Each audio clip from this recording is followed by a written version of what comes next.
Welcome to Film Talk Weekly Radio. This is your guest host, Castle Cersei of the Santa Fe International Film Festival. Today, I brought back Chuck O'Brien because, first of all, by popular demand. Second of all, I feel like we didn't get to finish talking about everything and there's things left unsaid. So I brought Chuck back here. Chuck, welcome back to Yes. the show. Hi, Cancel. How are you? Watch out, Are you might be a regular. Yeah, okay. You're not worried about your job, I hope. Uh, no, I understand that you've gone a little bit south of Santa Fe and that you're actually in Mexico City right now. I am in Mexico instead of Old Mexico. I'm in Mexico City, same time zone as Denver and Santa Fe. Oh, So that's good. this Yeah. worked out perfectly. They have great Wi-Fi down here.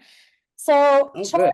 I want to we had a great response to your show last week, and I know some people would love to hear more. And there were some unfinished stories. Like for me, you had kind of mentioned that you invented the smartphone, and I know off air you told me you didn't want to sound like you were crazy, like by just leaving it on the hook like that. So tell me, obviously you worked in like very technical editing, and I'd Yeah. like to hear like what what that story is. Just as a side thing there, one of those commercials that I did was the very famous 1984 commercial. And, that I love was that commercial. Yeah, and so we were very excited about that, but very nervous about it too, because it had to go perfectly. Because obviously, I'm not in the history books of having done that. Um, there's actually three things that I presented at three different positions that I had that later came into fruition, but were totally disregarded by my bosses.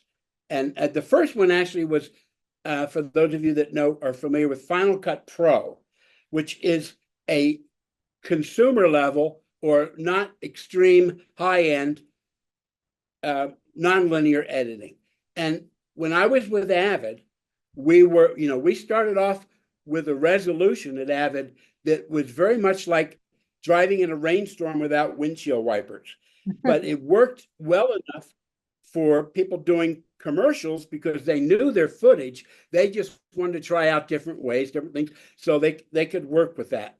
And it was, and so then Avid, of course, kept working to improve that and improve that, and it was always referred to as offline resolution. But they were working toward getting to the point where it was online resolution, finish it right on the Avid. And because that was the very high end, they wanted the top, in the industry customers. And at one point, I had a secondary idea, which I thought would be economically as great. And so I wrote it up and I gave it to my boss at Avid and discussed it with him. And I said to him basically that when I'm out demonstrating the Avid to everyone, I'm telling them that heretofore, if you talk to people about literature, they haven't got a lot to say. I mean, occasionally some people, you find them, but for the most part, no. But if you mention a TV show or a movie or everybody's got stuff to say. They got an opinion. They got, all sorts of things, and some of them very sophisticated. About the lighting or the acting, the set, whatever. And I said that I felt as though we needed to put the pen in the hands of the public, not just the high end industry. So we needed to, at the same time, while building the Avid up so that it was a real online finishing tool, we needed to also make it available for lesser resolutions of video, but that could be used on a computer for regular users. At that time, now there weren't phones with people having cameras or anything like that. But I still said there are many people out there that if they knew they could actually put together a program, they would get a camera, they would shoot it, and that they would probably end up, selling it in video stores. Those were still real in those days, or whatever. But they would be able to express themselves. They wouldn't just be passive observers, but they could be artists. And my bosses said no, that we're not doing that. And so 5 years later, Apple came out with Final Cut Pro, and it's probably as prolific as the online nonlinear. So that was disappointment number one. Now, I will tell you right here before I even tell you the other two. With me, it's not the money. I don't care for the money. I don't care for the credit. I just love ideas. And I thought this was an idea that would hit. And it did not go over with Avid. Well, it sounds like you wanted to democratize film and make it I accessible did. to everyone, which I think is a really awesome, notion, especially for back then. And Yeah, thank you. It was, people at a corporation might not want to, like, well, they were focused totally on putting the full effort of at course. Avid, on getting up to the point that Avid was the standard editing tool for film and video, and online, finished, done. And everybody wanted that for sure. But there was also God knows how many other people that would say, you know what, if I could edit what I shoot in my camera, rather than just my dad, my mom standing in front of the Eiffel Tower, I could actually make a film. And because they knew a lot about films, they had opinions in it. So that's where I wanted to go on that.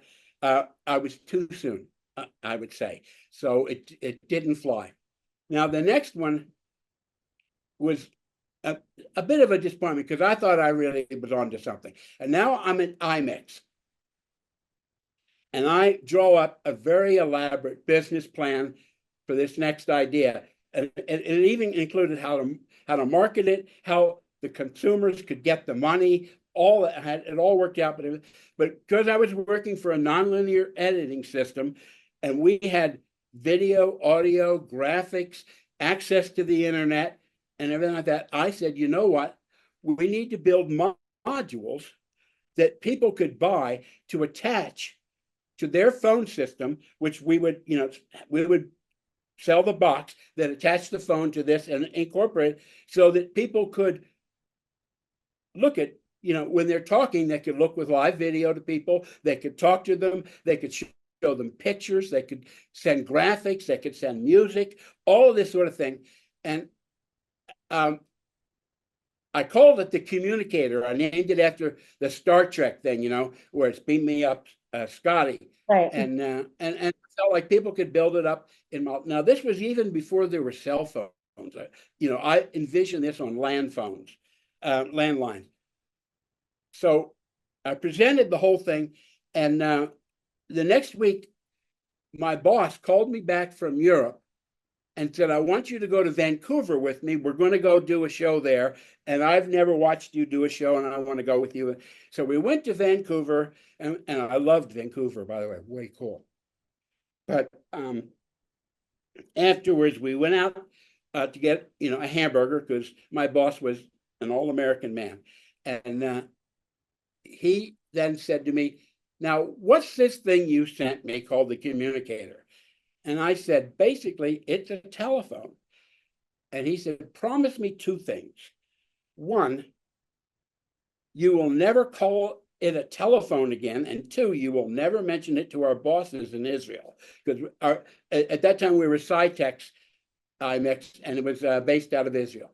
And I said, okay. He says, and I never want to hear about it again. So he absolutely was afraid of the idea. And that was about, I'd say, 12 years before Apple then came out with the iPhone, with the smartphone, or whatever they were calling it. And so, once again, a product idea. Now, the third one was a little bit different and didn't actualize. And I'll tell you that. Now, this is after I had finished in the video business. I went with Quark, one of my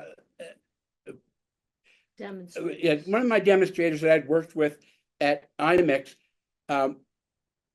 had left and gone to Quark, and he was the vice president of Quark. And Quark was an application to do design and layout for print. And it was desktop publishing and printer. That's what it was. More than desktop, it was magazines, billboards, newspapers. 95% of the communication publishing business was done with Quark at that time. And for those, for the kids out there, Adobe InDesign has basically taken the place of Quark. I grew up using Quark too. And then at one point we all switched to the Adobe InDesign. We're gonna take a short Probably break. because what Well, wait, we'll get back to it right after these messages. right, you bet. Messages. And we're back. This is Film Talk Weekly. I'm your guest host, Castle, with the Santa Fe International Film Festival. Today, we are back with Chuck O'Brien, post-production expert. Got a few more stories for us. We were in the middle of talking about a subject you and I find interesting and exciting. Hopefully others do too, but we were talking about Quark Express and printing. Well, this is actually about broadcasting, but it was about Quark. Yeah. So and I'll finish it real fast. What I went to Quark with, Quark was very good at taking care of the back end of software and doing all of that sort of thing, the management of back end software. And so many people that were advertising their businesses and everything else on the internet in the early days knew nothing about that, but they knew they needed to get on the internet, with advertising.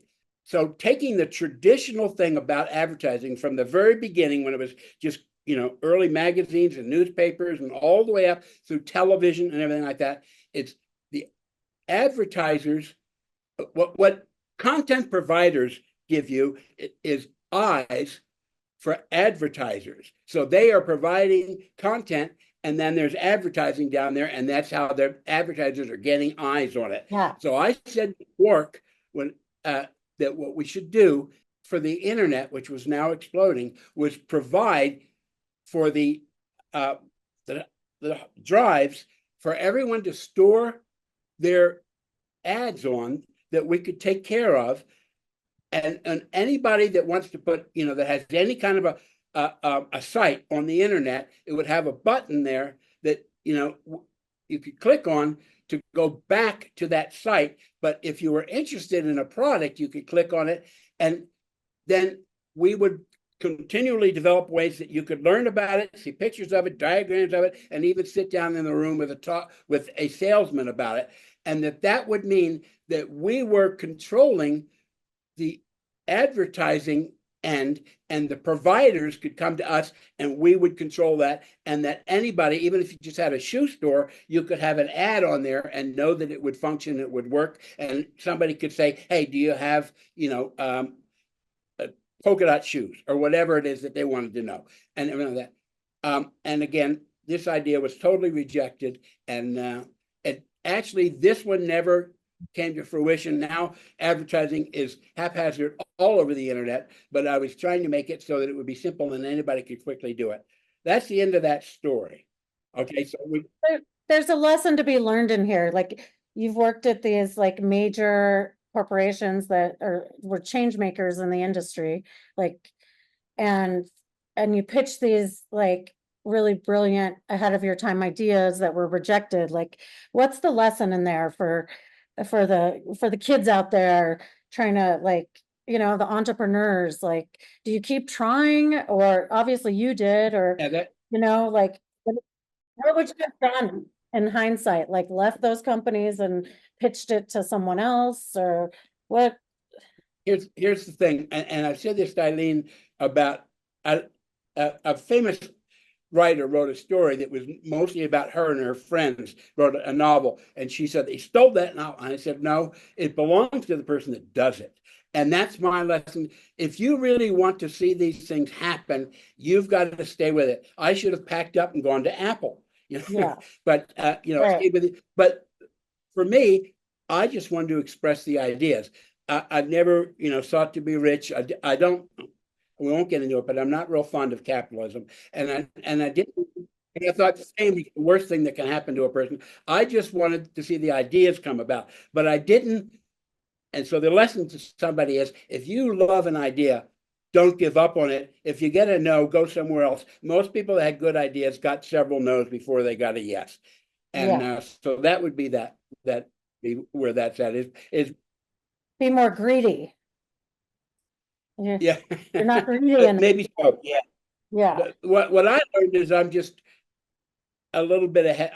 For instance, and I won't go anywhere into this too much, but I'm into cosmology, and for the last 15 years, I've been working on it, and I came up with a complete and totally original, and I'm fully satisfied. I cannot defeat it with logic, my own theory of everything. Okay, but nobody likes it because it runs contrary to everything in established physics, and I don't have physics credentials, and so people say, "Oh yeah, very good," and that's it. So anyway, I just say I love ideas. Other people actually want to get things done and do things, and I'm so thankful for them because that's why we have everything we have.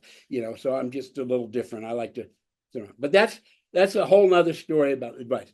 You have your you have your theory of everything written up and ready to Oh, go. yeah, I had an entire book and everything, but it's a long story. We'll do that another time because this is about broadcasting and film and theory of everything is really. I've been booed out of more rooms. What You've been booed out of where? I said, Eileen used to say I could clear a room in a minute. Oh, So I'm well, not going to go in that. Let me tell you about this other story. okay. This is when I was traveling all over the world, evangelizing about nonlinear and telling the world because they didn't know about it yet, what it was, how it worked, and everything like that. So I was in a different country at least every 3 days. And I'm not only, Europe, but Africa, the Middle East, the Far East. It was just a dream come true for me. I love travel. I got to do a lot. But some of the stories were pretty harrowing. And this was one of my favorites. I was in Budapest doing at a convention, and my next stop had to be Bahrain. Let me take a sip of water here. The desert is making you thirsty. Yes. Yeah. So I may have mentioned when I was in a different country, most often the people that were sponsoring me there wanted to take me out to dinner to the finest restaurant and give me their favorite foods. Uh-oh. That was the job. I did it. Worst nightmare. Eileen loved it more. I would have rather just go walk through the village. But in Yeah. any event, so here I am in Budapest, and they take me out after this convention to a really fancy restaurant, and we have gooseneck stew. No. And it was really very, very delicious, but it was kind of greasy. Now, after that, get on an airplane, Oh no. fly to Geneva, change planes, fly to Dubai, and then from there, fly to Bahrain. Well, when I was approaching Dubai, I started realizing I was building up quite a bit of gas from that gooseneck next to. And I got to Dubai and they put me on another plane, and I was the only person on that plane other than two sheiks and their harems, which they were flying to Bahrain to buy them gifts. And all of them had complete cover. And I'm sitting in a chair and I'm thinking, oh my God, what's going on here? And it was pecking order. And I pretty much could learn the personalities of everybody covered just by the way everybody was dealing with a pecking order. But mainly I'm sitting there now, absolutely, thinking, whatever you do, don't pass gas, because this will be an international incident or whatever. So I'm holding on. So anyway, that's just the funny part. Then I get to Bahrain. And I get there, and the guy that's supposed to pick me up, and I don't know who, I was just told I would be picked up. It's a holiday, a religious holiday. All money changers are closed. I have no money. I don't know who is supposed to come get me. I don't know where I'm supposed to go. And I find out maps are against the religion of Bahrain at that time. I don't know if they still are. So I said to myself, oh my God, what am I going to do? So I said, what would Indiana Jones do? That's a great So question, always. I'm Indiana Jones in Bahrain. So anyway, I went out and I found a cab driver that could understand me. And I said, if you take me to the Hilton, I'll pay you double. Because I know I could go to the Hilton, use my American Express, get money, and pay this guy. And then get a phone call and talk to my boss back, in Europe and find out where my distributor is. And finally, it all got worked out, and that worked out. But standing in the airport in Bahrain on a religious holiday without money and nobody coming to get me, I thought, well, you know, this is where it ends. But it did Isn't work that out. exciting though? I love it. I kind of love not Well, I tell having the story. It was so a exciting. little adventure, you know? And when I finally got to the hotel, there was two TV stations, and both of them had people chanting, and and nobody spoke English anywhere in the hotel. It was a wild. And then when I got to the convention the next day, I was supposed to show this princess how to work the system, and while I'm doing that, suddenly someone comes up. Eileen, your alarm here. Okay. Yeah. Okay. Someone comes up and pokes me with an automatic rifle and says, "Lunch out," And so, one of the automatic weapons. Anyway, it was quite an experience, and I'll never forget it. We're gonna take a short break too. I'm not gonna poke you with a rifle, but we're gonna, Thank you. we're Thank just you very gonna, much. yeah, we're just gonna listen to these short messages. We'll be right back with Film Talk Weekly. This is Castle, your guest host, here with Chuck O'Brien.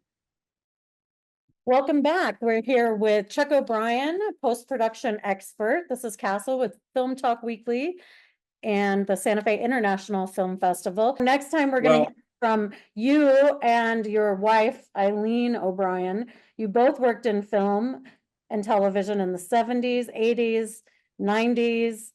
And, I want to hear about your experiences working together and what that's like. And I'm sure you have some stories okay. Well, together. I imagine we do, but mostly I'll take a back seat and enjoy it myself.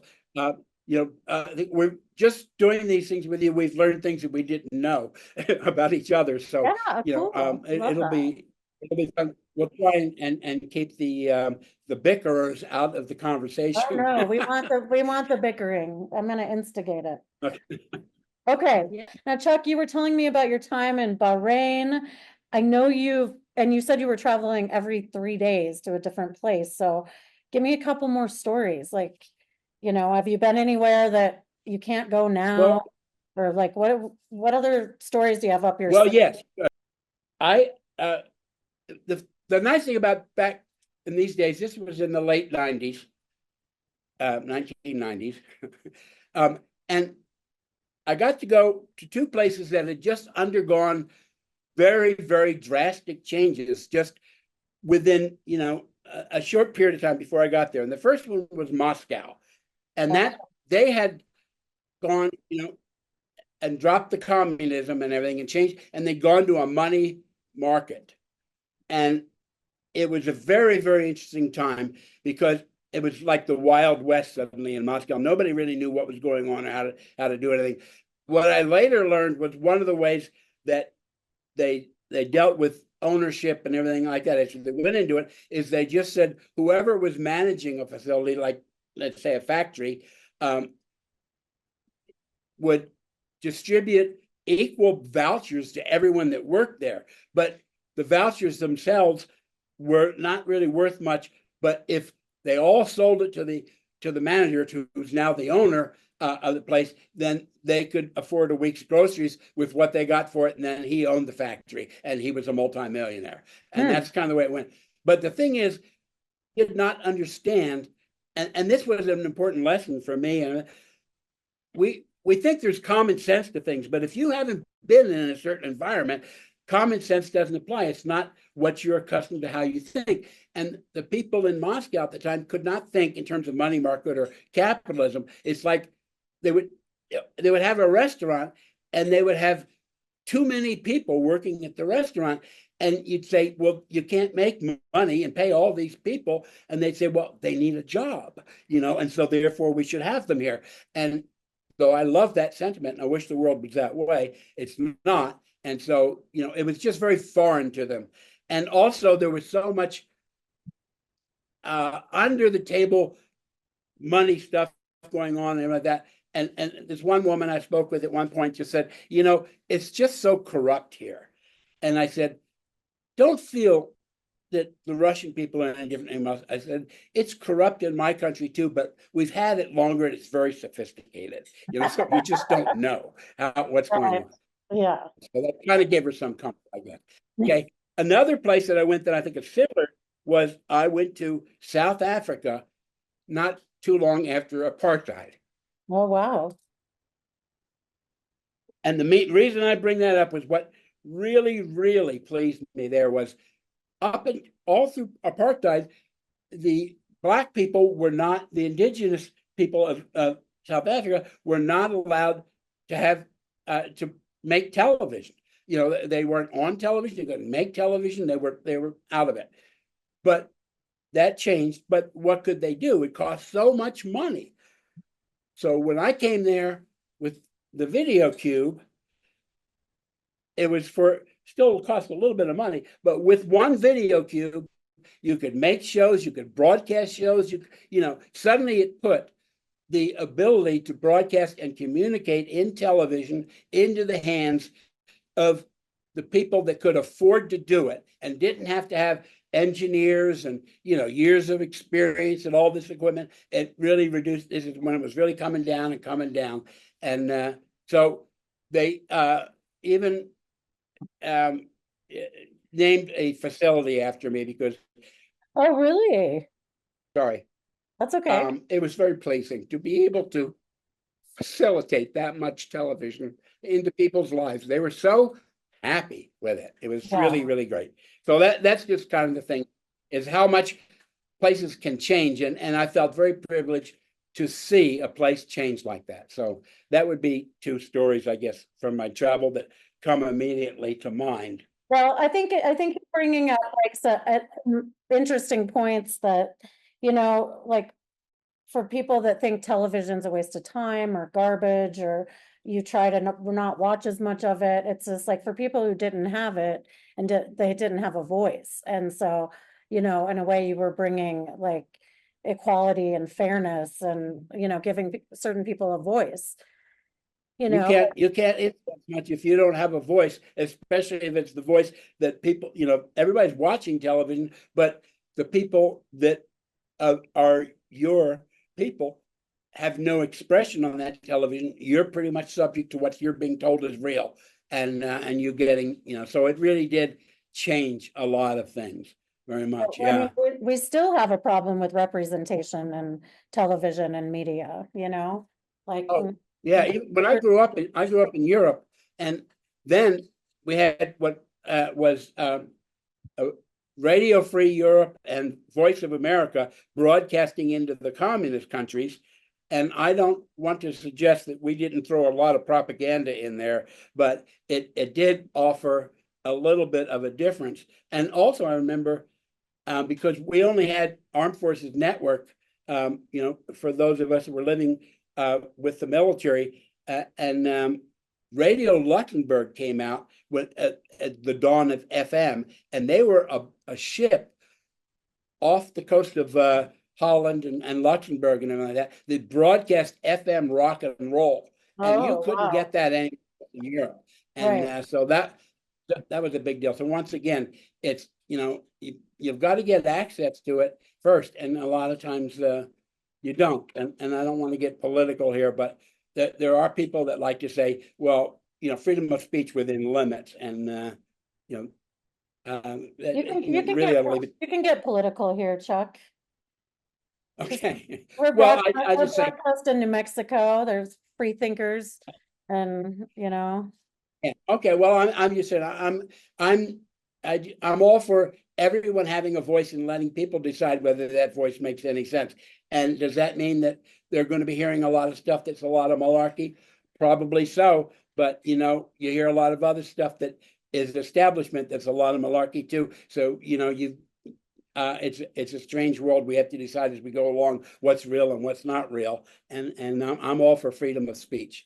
Especially now, I mean, that's another good point. Like, I mean, what do you think about deep fakes and artificial intelligence? And, you know, it's getting harder to tell, like, we thought Photoshop was a problem, but now that you can fake video, and it's not I that, know. but To me, it's almost frightful, but at the same time, I say it's no longer my world, and it is the world. You can't pull it back. You know, you try and regulate it, and people get around it all kinds of ways. So it is the world, and people are going to just have to, it's going to become the reality, the common reality. But yes, it's true. You could take what I'm saying to you right now, and within minutes with AI, have me say, something that could get me arrested. And you'd never know, be the same sounding voice and everything. What would that be, Chuck? What would Yeah, AI, what would deepfake Chuck say to get him arrested? anyway, I think the AI is interesting and frightening. Think about what AI Chuck would say. What should they watch that would give them an idea of what working in film and television was like in the 80s and 90s? Like, Well, I mean, it just was, everything was recorded. We had a tape library that looked like that closing scene in Indiana Jones. I mean, everything was on tape somewhere, and that was quite a job. They had a number of librarians had to be able to go and get things, people researching and pulling things up and everything. And today, I imagine there's still a number of people that have to do a lot of logging and everything. But when like Jon Stewart says, okay, you think Trump has never said this before, da da da, and then he shows 30 instances of Trump saying it or something like that. There's somebody that had to go somewhere into an archive and pull all of those out.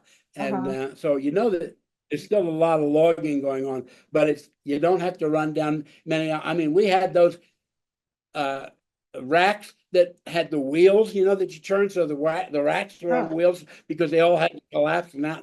It was extraordinary. We don't know what those are. Yeah. Yeah. We don't know what those are. And we'll be right back after these messages. This is Film Talk Weekly. This is your guest host, Castle Cersei, from the Santa Fe International Film Festival, here with Chuck O'Brien, post-production expert, back for the second time with some great stories. Be right back. And we're back with Chuck O'Brien, post-production expert. He's been talking about his travels while working for Avid and IMAX, showcasing and teaching non-linear editing around the world. Also, I think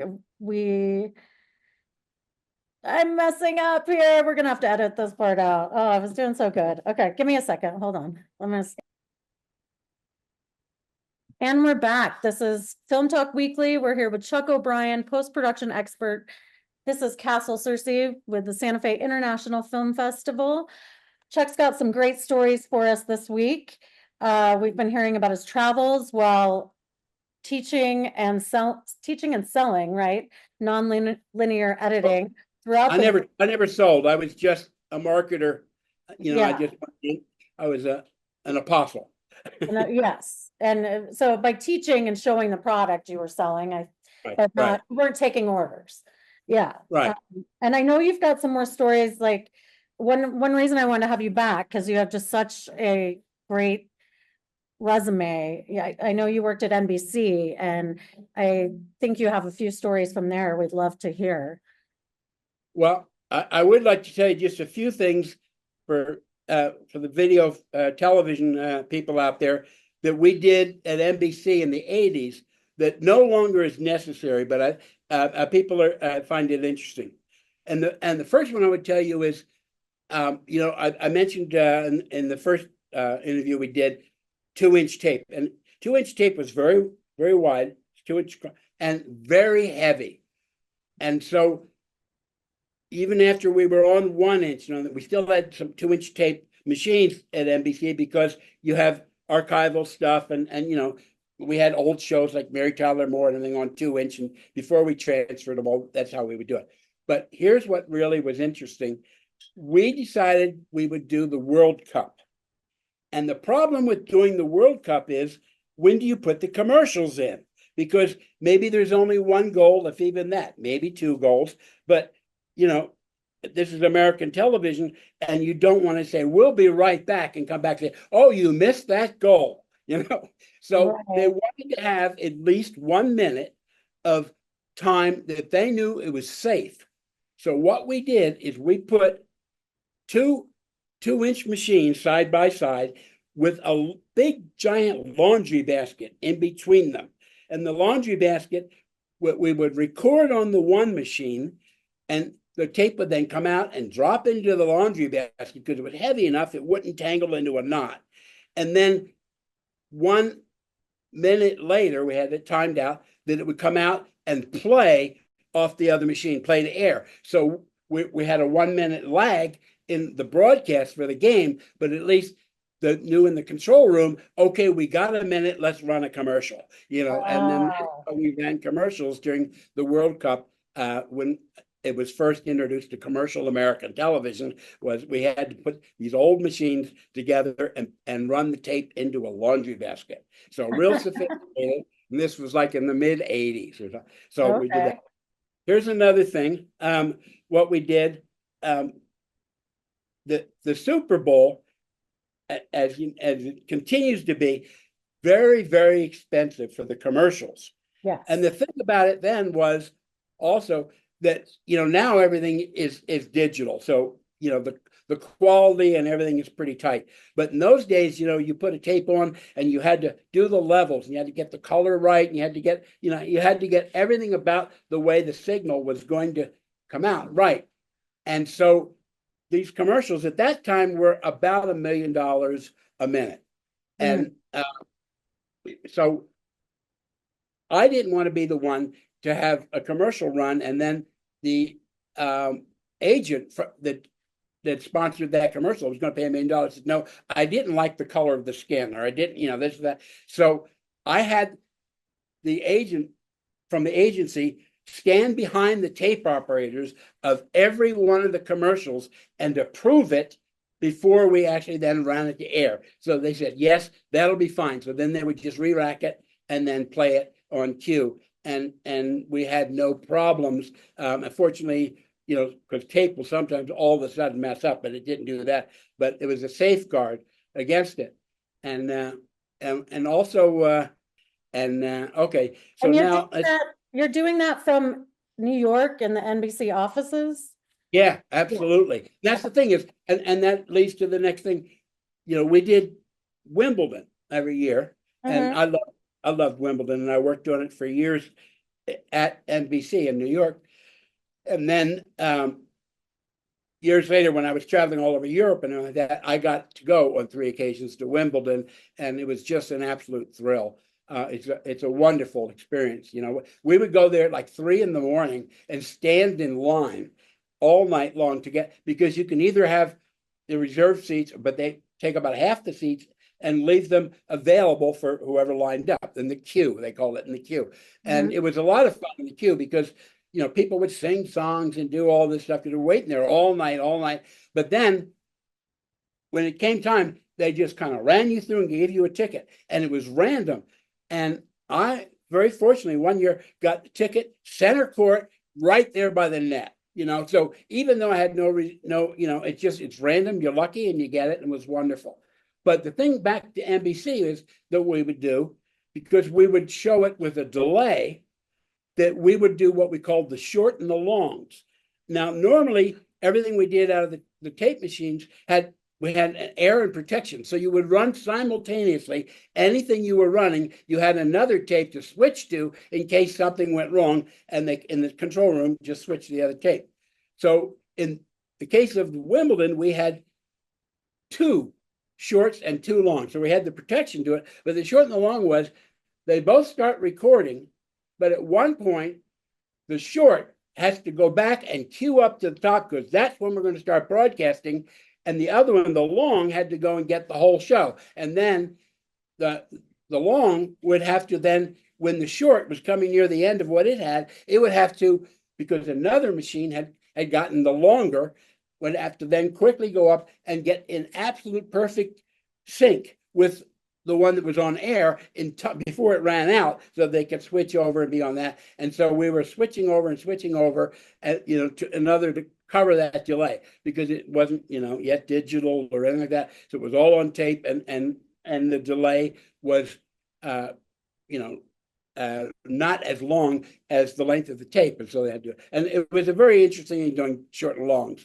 And the other thing that we did, which is so much simpler today, for NFL, we had to cover every game, because how you would watch an NFL game and then they'd say, okay, we're going back to New York. There's been a development in the Jets game or something like that. And they'd throw back to the desk and they'd say, we've got this thing. And then they would throw to the tape and show you the play that they wanted to. So what we had was tape operators sitting with 3/4 inch tapes each game. They had two tapes and two PAs behind them watching the game.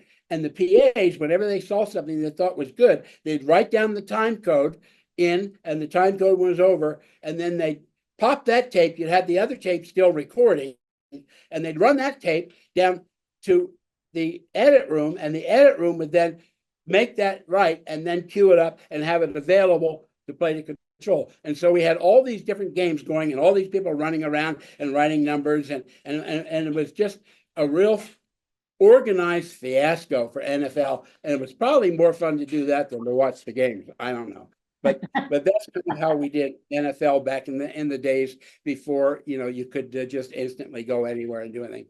And it was just and the PAs, man, some of them they'd say, oh, that's significant, and it was boring. And it wasn't really important at all. And other ones would get it right on and just love it. And there's always a lot of celebration and lots of food and everything. And it was a real party, but it was a party with intent, and you couldn't blow it. You had to get it right.